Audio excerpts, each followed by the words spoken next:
One of the things we've been trying to understand in this cost of living crisis is just how much different energy costs, because, you know, primarily it's natural gas that's gone up a lot in price and so has electricity, how that kind of feeds down the chain. And what we've done is to try to start at the very start of the chain.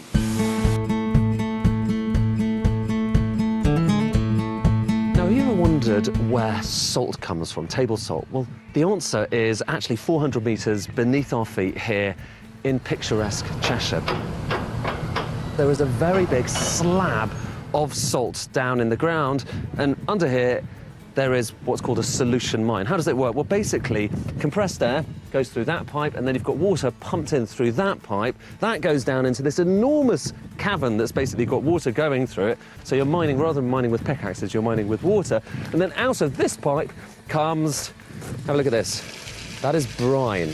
So that is very salty water that's coming directly out of the ground. It's incredibly salty, actually. And that's kind of the beginning of a process that tells you a few things. It tells you about how industry works around this country, because that is the start of so many different supply chains, whether it's in pharmaceuticals, whether it's in food, whether it's all sorts of other things as well. But also, it's an energy-intensive process. This gets piped off around the countryside, gets turned into salt, gets turned into other products, but a lot of gas is spent along the way trying to process it. And understanding that supply chain, understanding how we get this seemingly simple material, tells you quite a lot about this cost of living crisis we're going through right now. We are at the Nippon Electric Glass factory just outside Wigan, and I'm willing to bet that you might not have thought all that much about fiberglass. I haven't really, but right now, having just been through this process and seen how it's made, I can tell you it's one of the most extraordinary things ever. We'll get to what it's for in a moment, but basically it's for a lot of important things.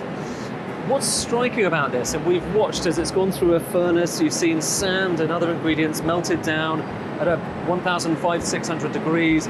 You've seen them turned into basically kind of molten glass. We've seen them threaded into tiny, tiny strands, thinner than a human hair, and then wound up again. And a few things have leapt out. First of all, this is an incredibly energy-intensive process. This place does it pretty much better than most other places in the world. But it takes a lot of energy, it takes a lot of natural gas, it takes a lot of electricity to power the furnaces, and then you've got these kind of big drying equipment over here where it's getting blasted with hot air. Well, that's both drying it, but at the same time it's curing it, so it has a kind of double function. And there is no simple way of just replacing one of these different things they do and energy sources with electricity. And I think that's one of the important things we're starting to learn here, is as we try and work out how to become less reliant on natural gas, specifically maybe in this case Russian natural gas, well, there are so many different processes in how we get the stuff we need, which need natural gas. At least right now, we have no proven way of replacing them with electricity, for the time being at least. But the end product is this. This is fiberglass, and you can see it's just essentially strands, and it's in coils here. But what is that for? That is going to become part of the wind turbines that are going to generate the new green electricity we're going to have in the future. And in order to get that, you need natural gas. And therein lies the big paradox that we're faced with at the moment.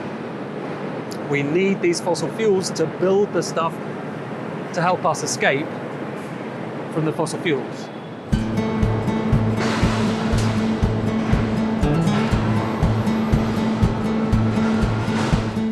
This is Valley Grown Nurseries. We're just outside of London, and this is an enormous greenhouse devoted to, well, growing tomatoes. And if you want to grow this stuff here in the UK, there's a whole load of different costs. So energy, you need to try and keep this greenhouse at a kind of regular temperature, just over 21 degrees.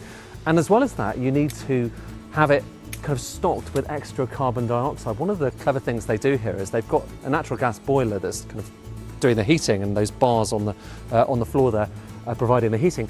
But as well as providing heating, the natural gas boiler also has excess CO2, the stuff that goes normally into the atmosphere. Well, that's pumped into here and then aids photosynthesis. So tomatoes in particular, they like a lot of CO2. So in here, the parts per million of CO2 is actually kind of 2-3 times what it is in the atmosphere outside.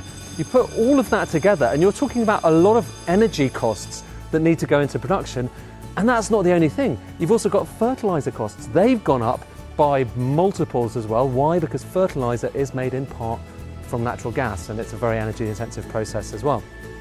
Put all of that together and it helps explain why costs here are up by 40% or so, maybe even more, and helps explain why food prices in the coming months could well get even more expensive than they are at the moment. That's a bit of an issue given we're all facing a cost of living crisis, and given that food costs are one of the things that affects particularly those who are on lower incomes even more than others.